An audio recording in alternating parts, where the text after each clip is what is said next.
1학년 학생들 안녕하세요. 1학기 때 코로나 때문에 여러분들 학교에 등교하지 못하고 원격 수업을 할 수밖에 없었는데 2학기에 와서 또 이렇게 원격 수업을 하게 되었네요. 참 안타깝습니다. 과학탐구 실험은 1학기와 마찬가지로 먼저 이론적인 내용을 배우고 그 다음에 탐구활동지를 통해서 여러분들이 탐구활동을 하는 방식으로 수업을 진행하겠습니다. 교과서 58쪽에 4. 협력으로 내딛는 위대한 발걸음이라는 탐구활동이 나와 있습니다. 교과서를 펴고 같이 공부하도록 하겠습니다. 4. 협력으로 내딛는 위대한 발걸음. 1969년에 인류가 우주왕복선 아폴로 11호를 타고 달에 처음으로 착륙을 했습니다. 이 계획을 아폴로 계획이라고 합니다. 이 계획에 참여한 사람이 무려 30만 명이 되었습니다. 이 계획에는 여러 분야의 과학자와 기술자, 또 우주선을 통제하는 관제사, 또 직접 우주선을 조정하는 우주 비행사 등 수많은 사람들의 노력과 협력으로 인류는 달 탐사에 성공할 수 있었습니다. 그래서 우리 교과서에도 단원 명칭을 협력으로 내딛는 위대한 발걸음 이렇게 제목을 붙인 것 같습니다. 여러분들 갈릴레이 아시죠? 갈릴레이 하면은 그 지동설, 또 뉴턴 하면은 만일력의 법칙, 다윈 하면은 진화론이 떠오를 텐데 과거에는 어떤 그 과학적인 연구를 하기 위해서 협력하지 않고 개별적인 연구로 가능했습니다.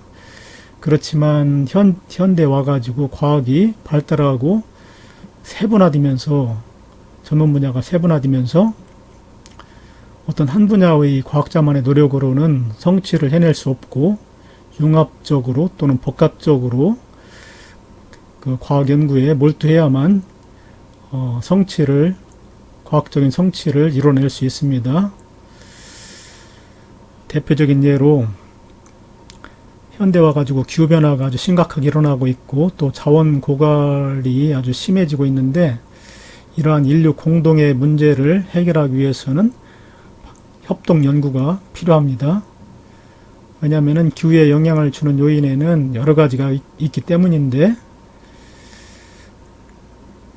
그 선생님이 밑에다 이렇게 보충 설명을 해놨는데 기후에 영향을 주는 요인에는 천문학적 요인도 있고 지구 내적 요인도 있는데 천문학적 요인으로는 그 지구 자전축이 현재 여러분들 23.5도 기울어져 있다고 배웠을 텐데 이 각도가 일정하지 않고 조금씩 변합니다.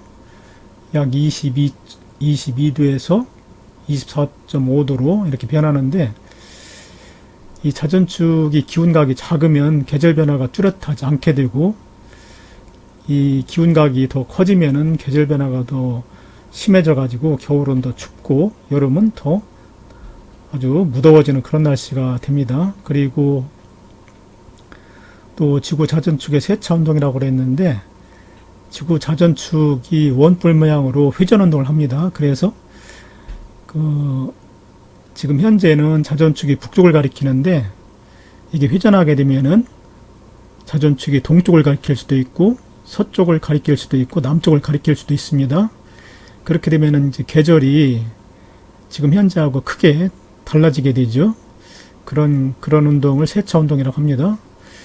그리고 또 지구 공전궤도 20률의 변화라고 되어 있는데 지구가 태양을 돌 때 타원 궤도를 돕니다. 그런데 그 타원이 얼마나 납작한가를 나타내는 값을 20률이라고 합니다. 이 20률 값이 크면은 더욱더 납작한 타원이 되고 작으면 그 원에 가까운 그런 타원이 되는데 그렇게 됨에 따라서 이제 지구가 태양으로부터 받는 복사에너지 양이 달라지기 때문에 기후변화가 일어납니다. 이런 것들은 천문학적 요인이고 또 지구 내적 요인 중에 여러분들 그 대륙 이동에 대해서 배웠을 텐데 대륙 이동하게 되면은 육지하고 바다의 분포 면적이 변화가 일어나 가지고 반사율의 변화 또는 흡수율의 변화가 일어납니다.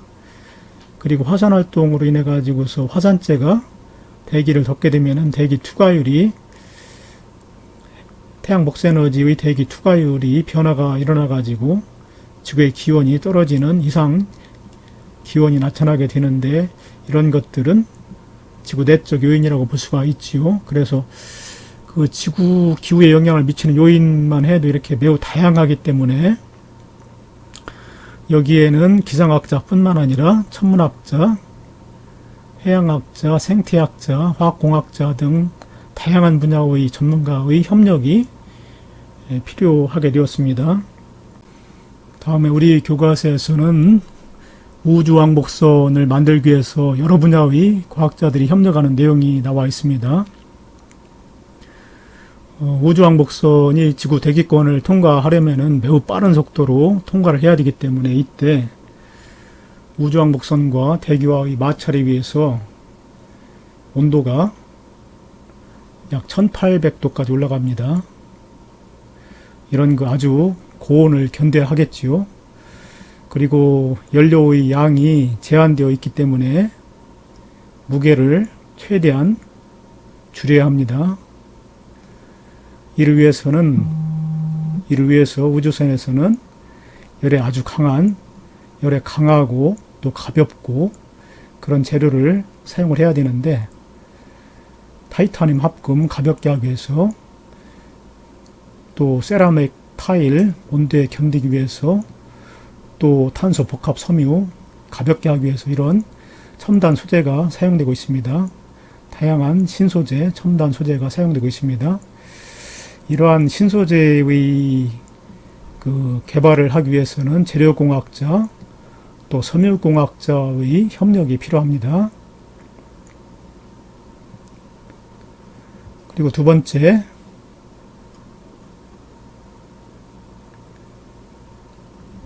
우주선을 지구 대기권 밖의 외계 천체로 보내려면은 정밀한 궤도 계산이 필요합니다. 이유는 뭐냐면은 그 지구만 태양 주위를 공전운동하는 것이 아니라 다른 그 화성이라든가 목성 이런 그 천체들도 태양 주위를 공전운동하기 때문에 그런 천체에 정확히 착륙하기 위해서는 정밀한 궤도 계산이 필요합니다.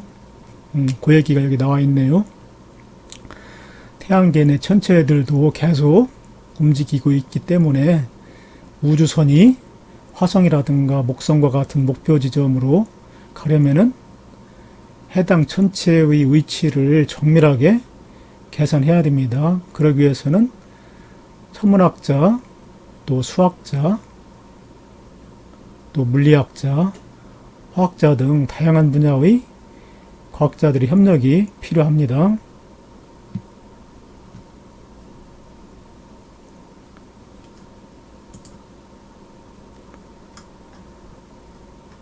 그리고 이제 세 번째, 우주선을 우주 공간으로 발사하기 위해서는 큰 추진력이 필요한데, 이때 발사체인 로켓을 사용하지요. 근데 로켓은 지구 중력을 이기고 수천 톤의 무게를 지구 대기권 밖으로 쏘아 올려야 되기 때문에 굉장히 그 추진력이 강해야 되는데, 3,000톤의 무게를 2분 30초 만에 초속 2,400m의 속력으로 가속시킬 수 있을 정도로 아주 강력한 로켓 엔진이 필요합니다. 이런 로켓 엔진을 개발하기 위해서는 엔진공학자, 또 연료공학자 등 다양한 분야의 협동 연구가 필요합니다. 그 다음에 네 번째, 우주 비행사들이 그 우주선 내에서 생활하기 위해서는 먹는 음식이 필요한데, 이러한 것을 우주식품이라고 합니다. 우주식품은 간편하고 또 영양이 충분해야 되겠지요. 그리고 또 장기간 보존할 수 있어야 되겠지요. 그래가지고 특수 포장해야 됩니다. 그리고 또 지구의 미생물, 음식물이니까 그 속에 지구의 미생물이 포함돼 가지고 우주로 나가면 안 되겠지요. 그렇기 때문에 그런 것을 막기 위해서 충분히 살균해야 합니다. 그래서 우주식품을 개발하기 위해서는 영양학자, 멸균 기술학자, 또 진공 포장 기술자 등 다양한 분야의 과학자와 기술자의 협력이 필요합니다.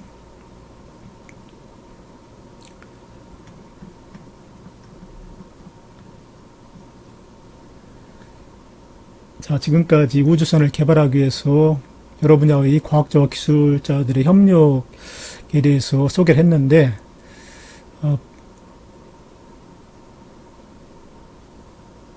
그런데 이러한 그 과학자들의 협력은 우주선을 개발하는 데만 활용되는 게 아니라 고고학자들이 유적을 발굴할 때도 여러 분야의 과학자들의 협력이 필요합니다. 그 내용이 여기 소개되어 있네요. 고고학자들이 유적을 발굴하여 과거의 모습을 연구하는 데도 과학과의 협력으로 더 큰 성과를 내고 있다. 2013년 우리나라 안동지방에서 그 조선시대의 미라를 발견했습니다.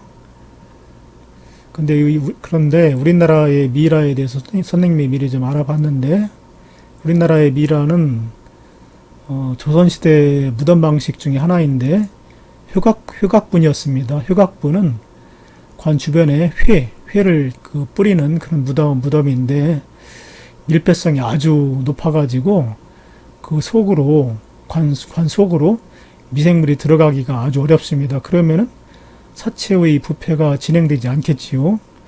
여러분들 파스테르의 그 생물 속생설에서 이런 내용을 배웠죠. 그래서 잘 부패되지 않는 미라입니다.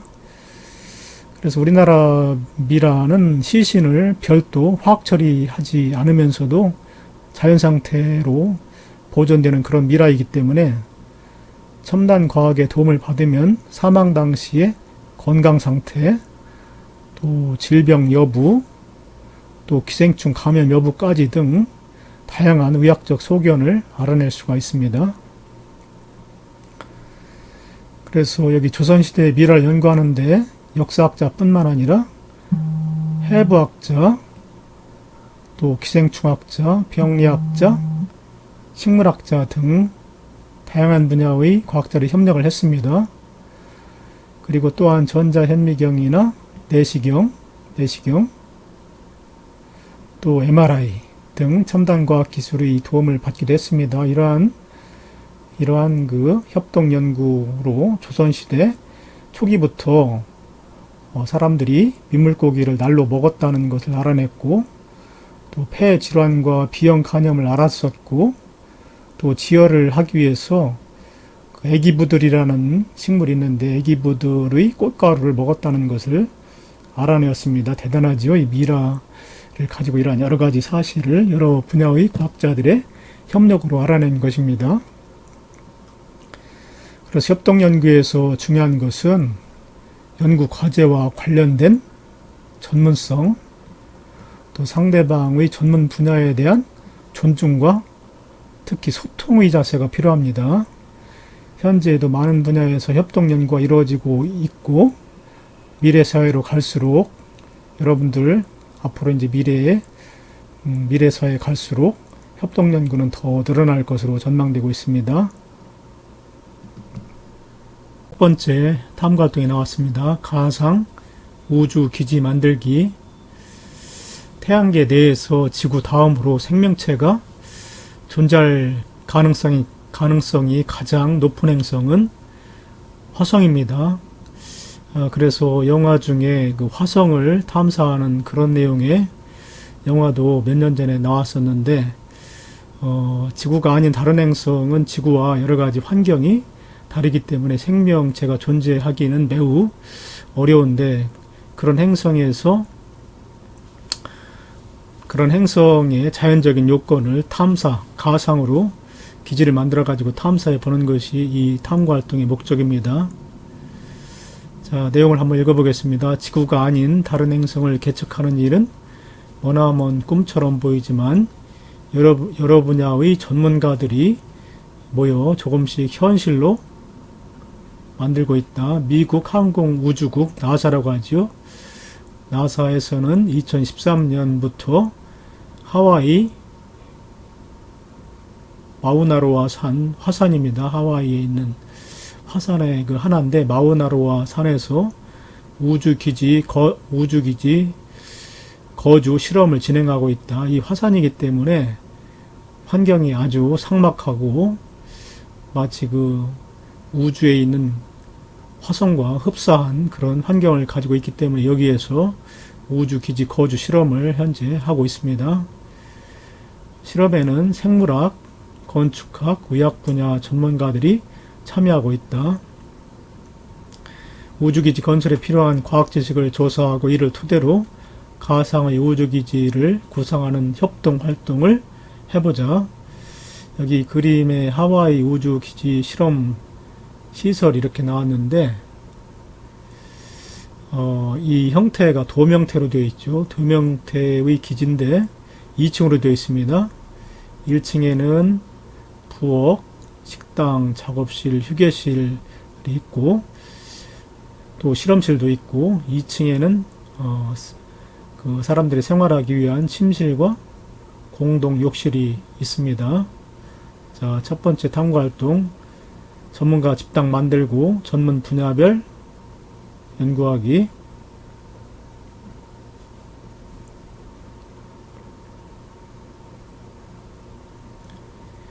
외계 행성 특히 그 화성이 가장 생명체가 존재할 가능성이 높다고 그랬죠. 외계 행성에 유인기지, 사람이 거주할 수 있는 기지를 만들고 사람이 장기간 거주하려면 어떤 문제들을 해결해야 될까? 가상의 우주기지를 구현하기 위해 6명이 한 모둠이 되는 것입니다. 6명이 한 모둠이 되어가지고 모둠 내에서 다음 분야의 전문가를 각각 한 명씩 정합니다. 지질학자도 필요하고 건축가, 그 다음에 의사, 영업전문가, 영양학자, 천체 물리학자들 6명이 한 조가 돼서 자기 역할을 한번 생각해 보는 것입니다.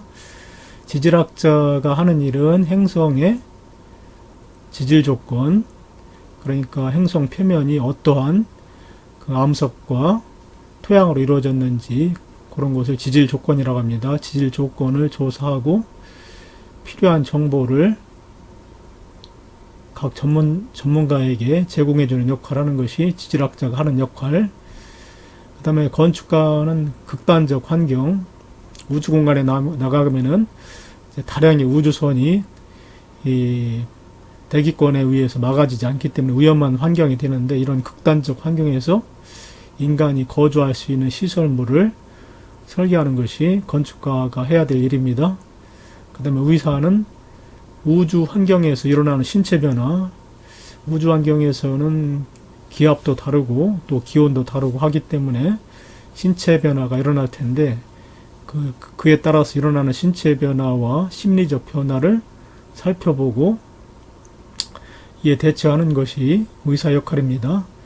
농업 전문가는 외계 행성에서 재배할 수 있는 작물, 그러니까 외계 행성에서 식물을 재배하기 위해서는 광합성 작용을 할 수 있는 그런 그 작물을 선정을 해야 되겠는데 그런 작물을 선정하고 생산성을 최대한 높여서 재배하는 기술을 연구해야 되겠지요.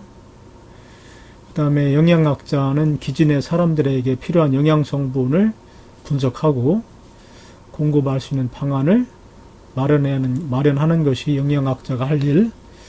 그리고 전체 물리학자는 행성의 중력을 측정해보고 방사능 등 물리적 환경을 조사하고 우주선과 탐사 차량, 기지를 제어하는 것이 전체 물리학자가 해야 될 일입니다.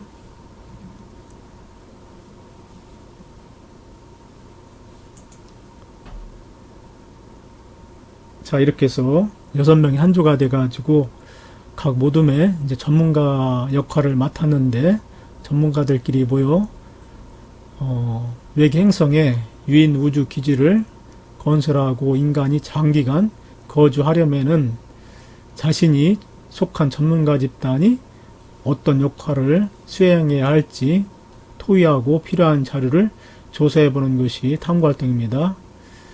자, 여기에는 이제 어떤 내용이 들어가야 되느냐면은 내가 속한 전문가 집단, 조금 전에 영양학자도 필요하고, 또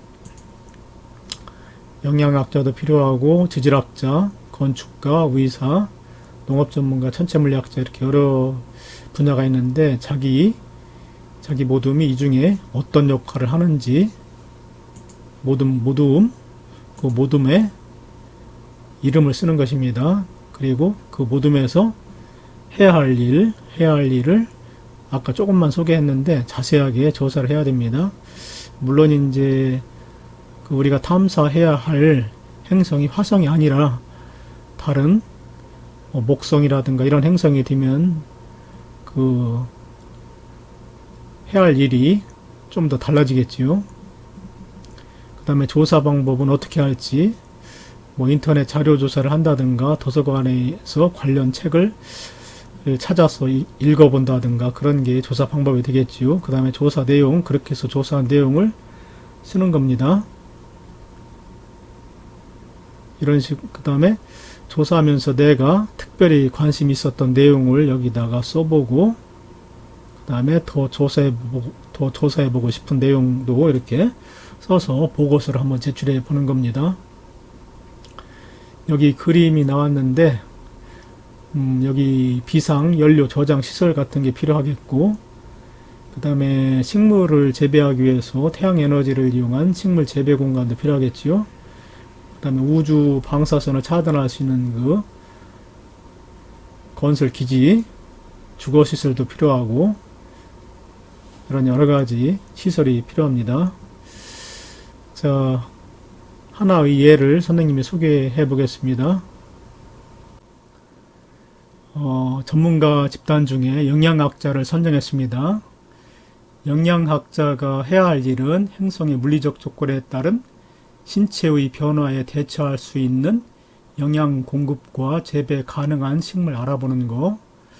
조사 방법은 전문 자료, 도서관이라든가 이런 데 가서 전문 자료를 조사하거나 또는 인터넷 웹 자료를 검색해서 조사하는 방법이 있겠습니다.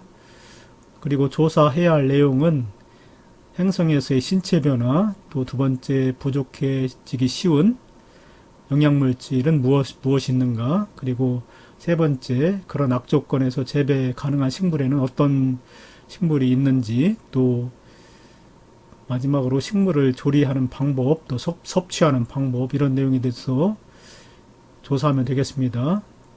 그리고 조사하면서 특별히 관심 있는 내용 중에는 그 섭취 가능한 식물 재배 사례와 방안, 이런 것들이 되겠지요.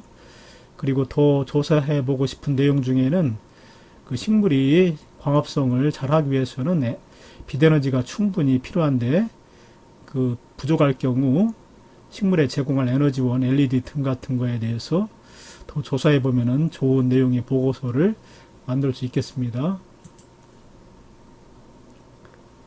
자, 그리고 세 번째, 조사 내용을 정리하여 전문가 집단의 보고서를 쓰고 이를 발표한다. 보고서는 다른 전문가 집단과 공유하도록 한다. 자, 이렇게 또 대화가 나왔는데 각자 맡은 역할을 쓰고 조사한 내용을 정리하는 과정이 필요하겠지요. 그리고 추가로 조사해야 할 내용이 있다면 결론과 함께 제시하는 것도 좋겠고요. 그리고 마지막에는 우리의 의견을 종합해서 구체적인 결론을 내는 것이 좋습니다. 그리고 그림도 곁들여서 그 설명을 하면 더욱더 훌륭한 보고서가 되겠습니다. 자, 지금까지 여러분들이 1차시 과학탐구 실험 영상 수업을 했습니다. 감사합니다.